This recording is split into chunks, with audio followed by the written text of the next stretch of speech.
Boa noite, queridos alunos do sétimo ano de História.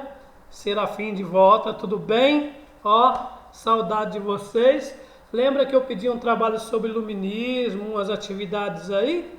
Pois é, hoje eu vou fazer uma recuperação de conteúdos de vocês sobre monarquias absolutistas e estados nacionais. Então, primeiro, monarquias são os reis, o sistema de governo onde existiam os reis que o poder era passado de pai para filho, o poder era hereditário, né? E por que que eles eram reis absolutistas? Por que que eles ganharam essa denominação, essa qualidade, né, de serem absolutos?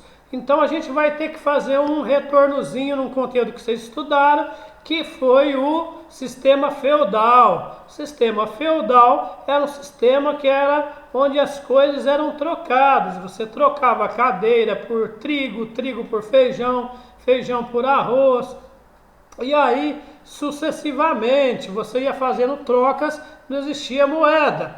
Aí depois, durante o feudalismo, vai surgir uma nova classe social, que é uma espécie de atravessador, que é o comerciante. Um cara mais esperto que vai começar a se intrometer ali no meio da negociação. Ele vendo que um senhor feudal com outro senhor feudal, as trocas eram assim, muito, digamos, justas, ele pensou, bom, eu acho que eu negocio melhor que esse senhor desse feudo. Então ele deixa de ser vassalo ou deixa de ser filho do senhor feudal e ele vai fazer o quê? Ele vai virar o comerciante, ele vai ser o empresário, o cara que vai negociar com o senhor feudal. Então esse burguês, ele vai fazer uma troca melhor. Ao invés de dar um saco de feijão por 2 porcos, ele vai exigir 4 porcos por um saco de feijão, porque naquele ano lá a safra de feijão foi mais fraca. Mas ele não vai falar para o cara que ele está negociando que ele negociou melhor. Então ele vai dar 2 porcos e vai faturar 2 porcos, então vai começar a surgir a ideia do lucro. E aí sucessivamente vai surgir essa classe de comerciantes que vão criar um local onde eles moram chamado burgos, e eles vão ganhar o nome de burgueses. Eles vão montar as suas bancas, ou seja, as suas feiras, sempre em frente, perto do castelo onde mora a elite, onde mora o rei. O que vai acontecer aí? Essas bancas, passar o tempo, vai virar banco, né? Porque eles vão ficar tão ricos, e daí eles vão criar a moeda. Mas como eu já dei essa aula e você já teve essa aula, eu só estou recuperando para você lembrar. E aí, antes desses reis terem esse poder real, absoluto, eles eram o quê? Também eles eram senhores feudais que eram escolhidos pelos feudos como um rei. E eles só eram, assim, um monarca quando ia ter guerras ou tinha algum grande problema para se resolver. Eles faziam umas assembleias e o rei representava o poder aglutinador. Mas aí, com o surgimento da burguesia, né, e os feudos eram muito livres, desde que pagasse para o rei, para manter ali, né, uma condição mínima, né, porque se pagava muito mais para a igreja era muito mais proeminente e arrecadadora que o rei, porque a igreja cumpria a função social de pregar para o pobre esperar a riqueza no céu e aceitar sua condição ali de alienado, de vassalo, de trabalhar de domingo a domingo. E para manter o pobre controlado, esperando o céu, a igreja também faturava o que? O dízimo dela era também terras, capelas e dotes, né? Arroz, milho, trigo, bens, riqueza. Enfim, o que vai acontecer? Os comerciantes perceberam que eles precisavam estabelecer padrões e normas, porque cada feudo tinha sua própria lei, cada feudo tinha o seu próprio peso e medida, e era preciso padronizar isso, não é?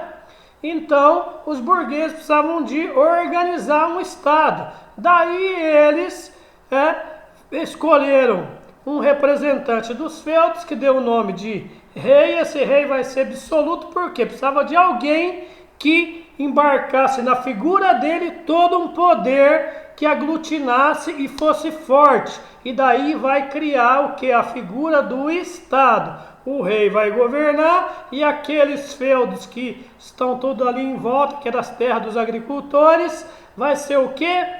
Vai ser governado. Eles vão ter o quê? Fronteiras, e a partir de agora quem vai financiar isso com o lucro são os burgueses. Então os burgueses, eles oferecem ao rei exército para pagar, eles pedem, né, que o rei cunhe uma moeda, cifrãozinho, com a imagem do rei, e que o rei escreva algumas leis, e essas leis são as primeiras cartas magnas, é o poder absoluto do rei. O rei tinha que ser temido, mas o rei tinha que ser respeitado e ser amado também.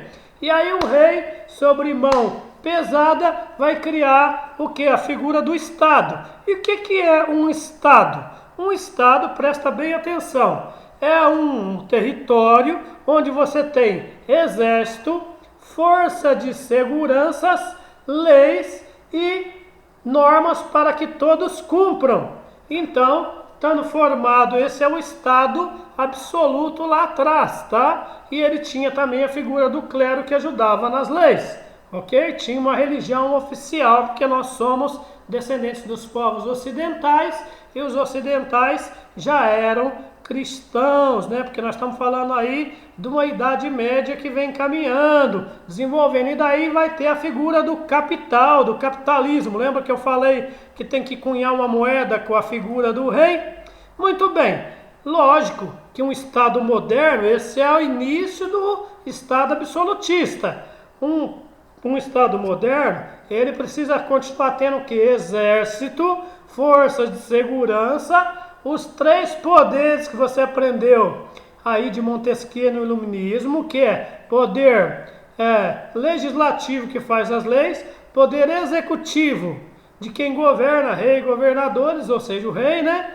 E o poder judiciário, que são os juízes e a aristocracia, né? Que são esses caras. Então o Estado moderno tem a figura dos três poderes, mais o que? Serviço de segurança, exército e polícia. E aí vai oferecer aquelas coisas que um Estado moderno oferece, que ele é chamado de pátria: saúde, educação, segurança, esses três pilares básicos. É lógico que moradia, transporte, lazer, todos esses outros que vai te tratar como ser humano. Mas nós estamos falando da primeira formação de Estado. A primeira formação de Estado não tinha isso.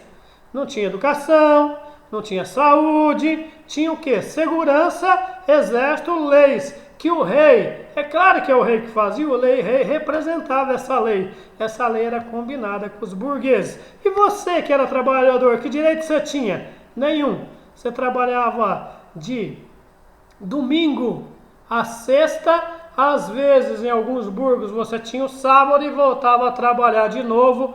Em troca o quê? Em troca de casa, em troca de comida, então você não recebia salários, ok? Muito bem, então o Estado, os burgueses precisavam de um rei forte, de um rei que fosse respeitado. Para isso precisava de leis, e o rei precisava o quê? De polícia, precisava de exército. Para quê? Quando os feudos não quisessem cumprir, o senhor feudal, que não gostaram nadinha disso, muitos desobedeciam, ele fosse punido, perdia suas terras, era preso, segregado, enfim, era tirado do sistema. Então o rei era o poder absoluto, mas na primeira ideia de Estado Nacional e monarquia absolutista, não havia a figura dos três poderes. Toda ela era concentrada no rei, ali na pirâmide, porém a burguesia é que bancava tudo isso. Então isso é um Estado Nacional, ok?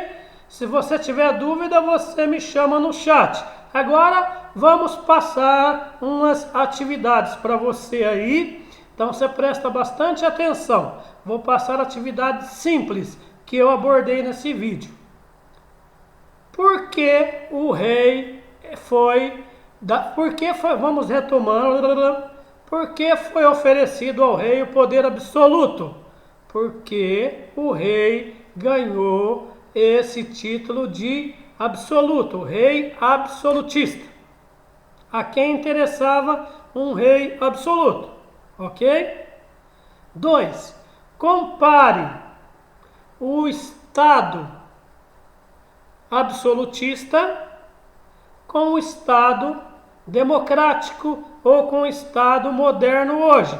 O que diferencia um do outro? O que o Estado moderno acrescentou e o que o Estado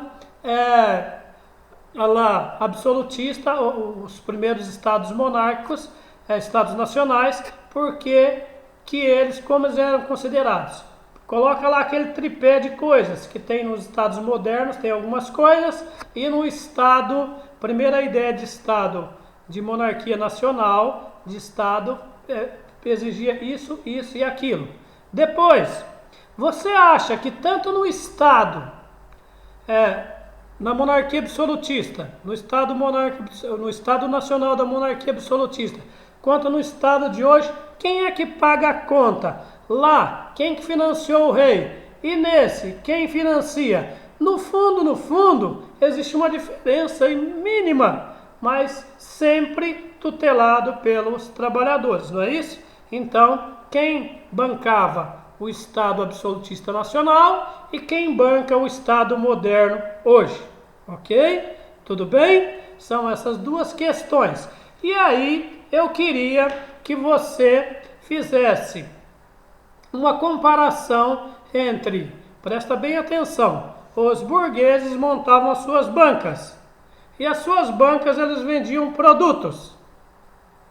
E hoje existem os bancos, e os bancos também vendem alguns produtos.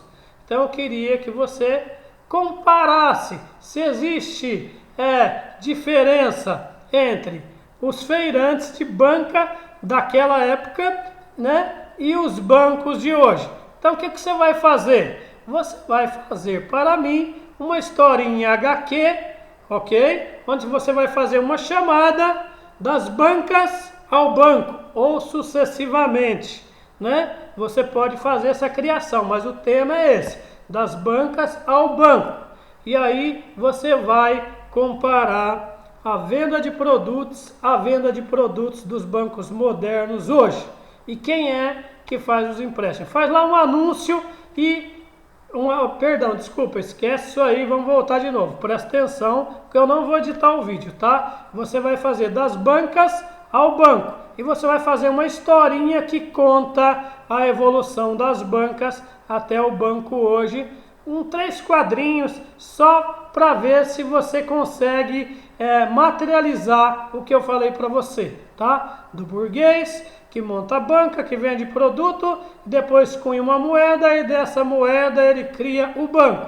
Aliás, dá um nome para o dinheiro também, cria aí um sifão, ok? Essa é a nossa aula de hoje, né? Muito obrigado, abraço, saudade de vocês, cuide-se. Pode me entregar dia 22, 23, isso aí são 3 questõezinhas. Não esquece de fazer o HQ, tá bom? Abraço, tchau!